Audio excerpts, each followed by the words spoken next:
Hello everyone, BS math class channel में आपका स्वागत है। आज हम आपके लिए बोर्ड परीक्षा के लिए महत्वपूर्ण निबंध लेके आए हैं। महत्वपूर्ण 4 निबंध हैं आपके लिए जो बोर्ड परीक्षा में आने की संभावना है। तो सबसे पहले आप देख लीजिए पर्यावरण प्रदूषण के ऊपर निबंध।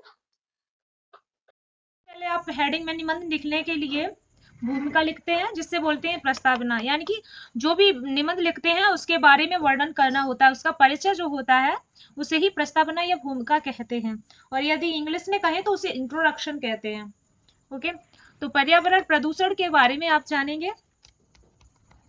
पर्यावरण हमारे जीवन का आधार है। स्वच्छ वायु, जल, भूमि और हरियाली ही हमारे अस्तित्व को बनाए रखते हैं। लेकिन आज के समय में विज्ञान और तकनीकी की प्रगति तथा मानव की अति महत्वाकांक्षा ने पर्यावरण को बहुत ही अधिक प्रदूषित कर दिया है। प्रदूषण की समस्या इतनी गंभीर हो गई है कि यह संपूर्ण मानव जीवन और अन्य जीवों के लिए संकट का कारण बन गई है। संकट का कारण बन गई है। ओके, नेक्स्ट हेडिंग में आप देखेंगे, दूसरी हेडिंग जो होगी आपकी पर्यावरण प्रदूषण के ऊपर, प्रदूषण के प्रकार। प्रदूषण के प्रकार क्या होते हैं? प्रदूषण कई प्रकार का होता है, जिनमें मुख्य भाग सम्मिलित हैं। देखिए नंबर फर्स्ट पर इसमें दिए है वायु प्रदूषण। प्रदूषण क्या होती है? जो वायु होती है हवा की, जो हवा की दूषित वायु होती है वही वायु प्रदूषण होती है। जैसे कि वाहनों के धुआं, कारखानों से निकलने वाली गैसें और धूल से वायु जो दूषित होती है वही वायु प्रदूषण होती है। और जो धुआं होता है, जो ईंधन का धुआं होता है, जो यही जो है ना वायु प्रदूषण कहते हैं। जो दूषित वायु होती है उसे वायु प्रदूषण कहते हैं। ओके, दूसरी हेडिंग पर है जल प्रदूषण। जल प्रदूषण क्या होती है? नदियों, तालाबों और समुद्रों में गंदगी, औद्योगिक अपशिष्ट और रासायनिक पदार्थ बहने से जल दूषित होता है।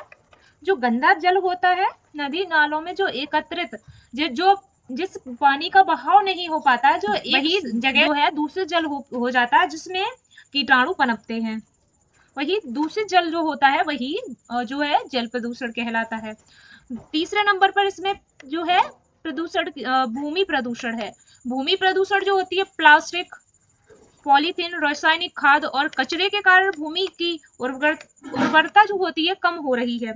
भूमि प्रदूषण, क्योंकि भूमि की जो मिट्टी है ना, ये जो पदार्थ है प्लास्टिक, पॉलीथीन, रासायनिक, ये कचरे जो गलते नहीं है मिट्टी में, जो है मिट्टी को दूषित कर रहे हैं, जिसमें जो फसल उगाई जाती है, किसान उगाते हैं, उस भूमि की मिट्टी में जो कमी आती है और फसल उगने में प्रॉब्लम होती है, तो वही भूमि प्रदूषण होती है। ओके, चौथे नंबर पर जो है ध्वनि प्रदूषण।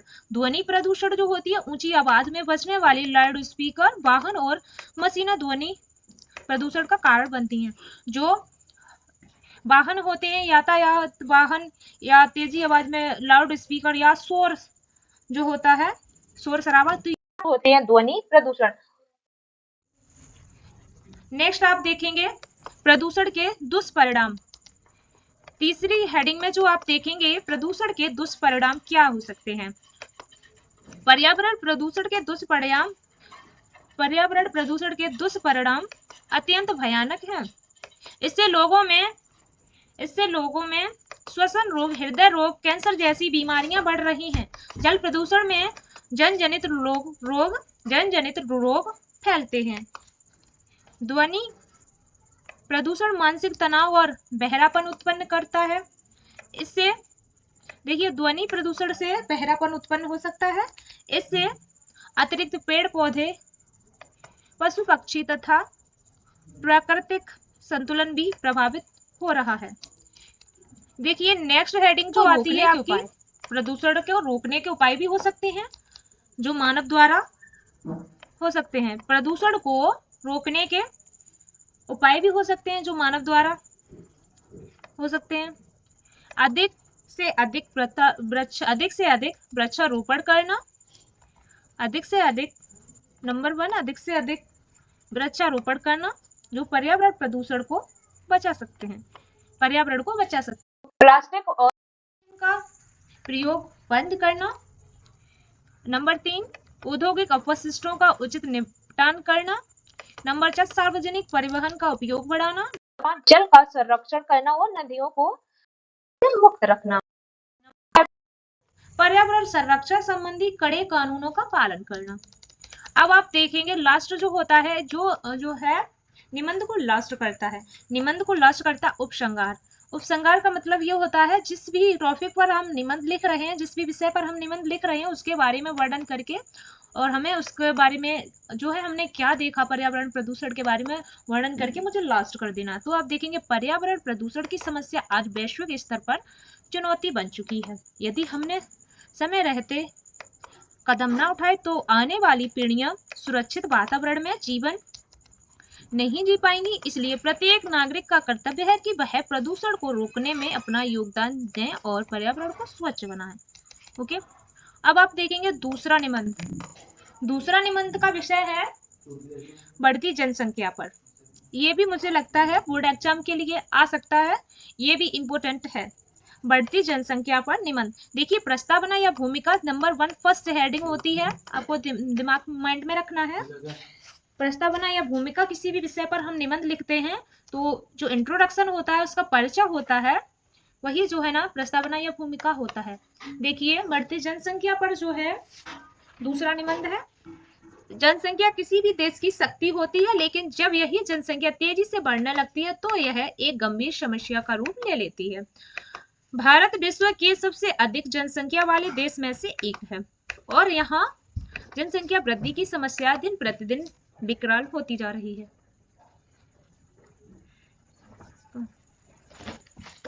दिन प्रतिदिन विकराल होती जा रही है। दूसरी हेडिंग में आप देखेंगे बढ़ती जनसंख्या के कारण। बढ़ती जनसंख्या के कारण क्या क्या हो सकते हैं आप देखेंगे। नंबर 1 पे है अशिक्षा। ग्रामीण क्षेत्रों में शिक्षा का अभाव होने से लोग परिवार नियोजन को नहीं अपनाते हैं।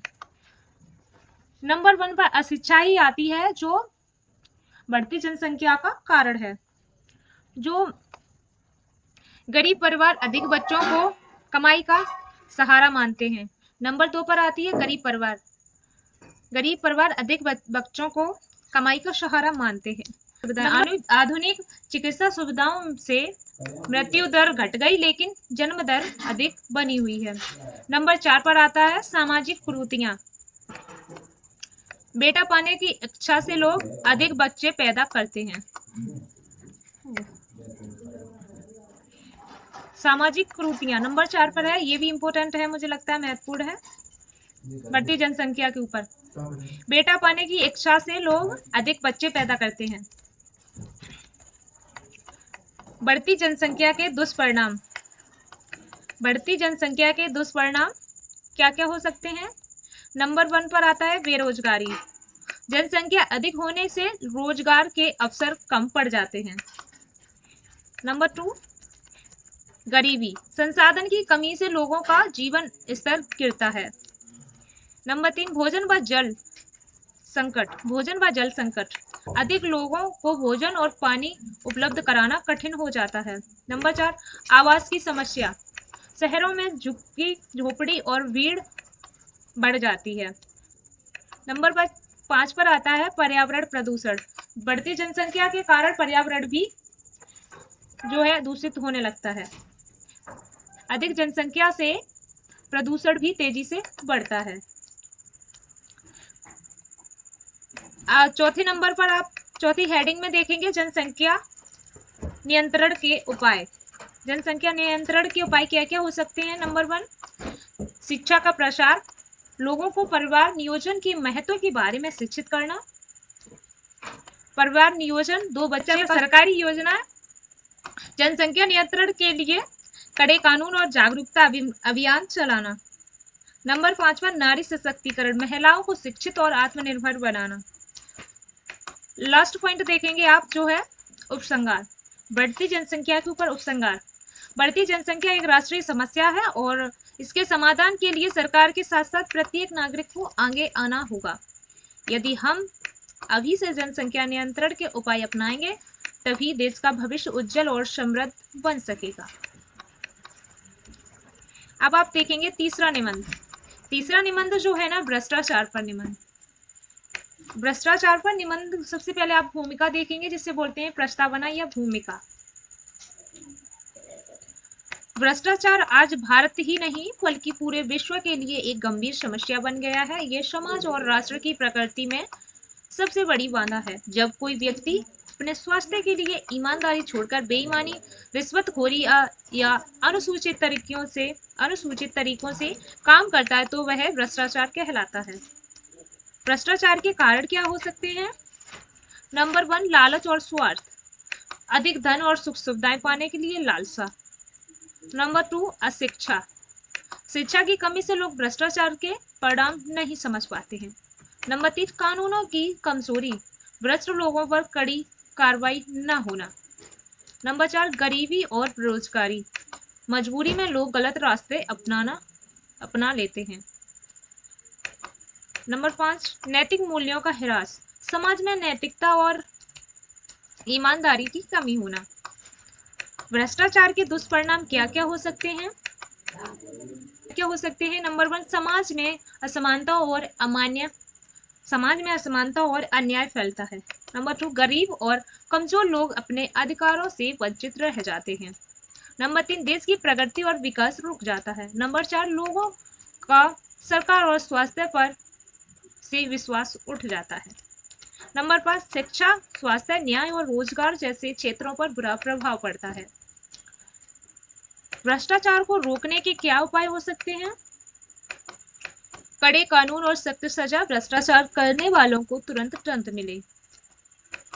नंबर 2, जन जागरूकता, लोगों को अपने अधिकार और कर्तव्यों के बारे में जागरूक करना।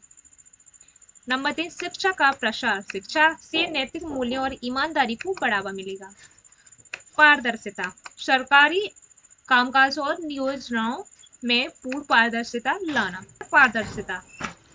पारदर्शिता, सरकारी कामकाज और योजनाओं में पूर्ण पारदर्शिता लाना। नंबर 5, युवा शक्ति और नारी सशक्तिकरण, नई पीढ़ी को भ्रष्टाचार के खिलाफ आवाज उठानी चाहिए। अब देखेंगे आप उपसंहार। भ्रष्टाचार के ऊपर जो उपसंहार, भ्रष्टाचार के ऊपर उपसंहार देखेंगे।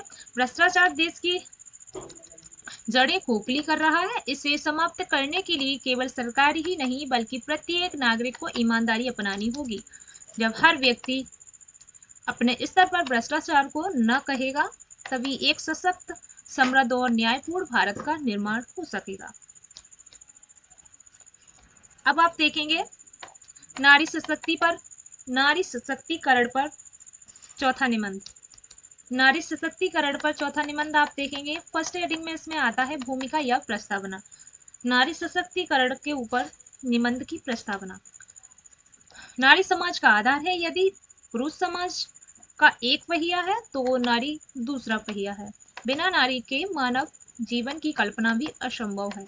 आजादी के बाद से भारत ने नारी की स्थिति को सुधारने के लिए अनेक कदम उठाए हैं। नारी सशक्तिकरण का अर्थ है महिलाओं को शिक्षा और समान अवसर और अधिकार देकर उन्हें आत्मनिर्भर व सशक्त बनाना। नारी सशक्तिकरण आवश्यक है। नंबर 1 हेडिंग पर आप देखेंगे असमानता समाप्त करने के लिए सदियों से महिलाओं को पुरुषों से कम आंका गया है। नंबर 2, शिक्षा का अधिकार, शिक्षित महिलाएं ही अपने परिवार और समाज का मार्गदर्शन कर सकती हैं।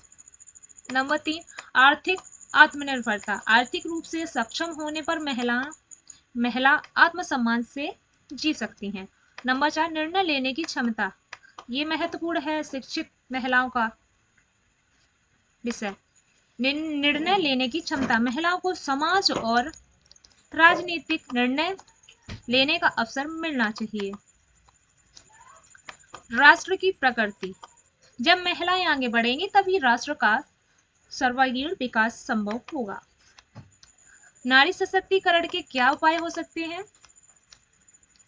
शिक्षा का प्रसार, प्रत्येक लड़की को गुणवत्तापूर्ण शिक्षा उपलब्ध कराना। नंबर 2,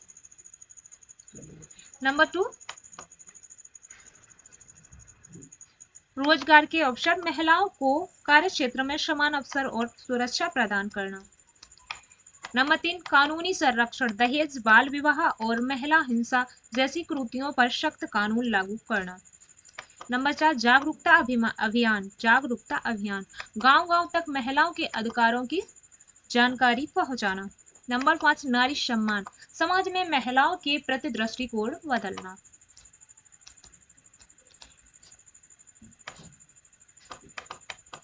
वर्तमान परिदृश्य देखेंगे नारी सशक्तिकरण पर। आज महिलाएं राजनीति, खेल, विज्ञान, सेना, शिक्षा और कला जैसे हर क्षेत्र में अपनी प्रतिभा का लोहा मनवा रही हैं। चांद पर पहुंचने वाली महिला वैज्ञानिक हो, नारी सशक्तिकरण पर आप उपसंहार देखेंगे। जो उपसंहार होता है जो निबंध को केवल महिलाओं का नहीं बल्कि पूरे समाज का सशक्तिकरण है। जब महिलाएं शिक्षित, आत्मनिर्भर और सशक्त होंगी तभी परिवार, समाज और देश वास्तविक विकास की ओर बढ़ेगा। तो ये जो है ना आपके 4 निबंध हैं, पर्यावरण प्रदूषण, बढ़ती जनसंख्या, भ्रष्टाचार और नारी सशक्तिकरण पर 4 निबंध हैं और चारों निबंध महत्वपूर्ण हैं जो आपको बोर्ड एग्जाम में क्लास 10th और 12th में आने की संभावना है। क्लास 10th और 12th वाले जो भी जो है निबंध इंग्लिश में एप्लीकेशन या निबंध हिंदी और इंग्लिश में दोनों में आप देख सकते हैं। डिस्क्रिप्शन पर आपको पीडीएफ मिल जाएगा। और आपके डिस्ट्रिक्ट का, आपके जिला का कौन सा खंड का है, कौन सा आएगा, आप वो भी देख सकते हैं अपने जिला का। धन्यवाद।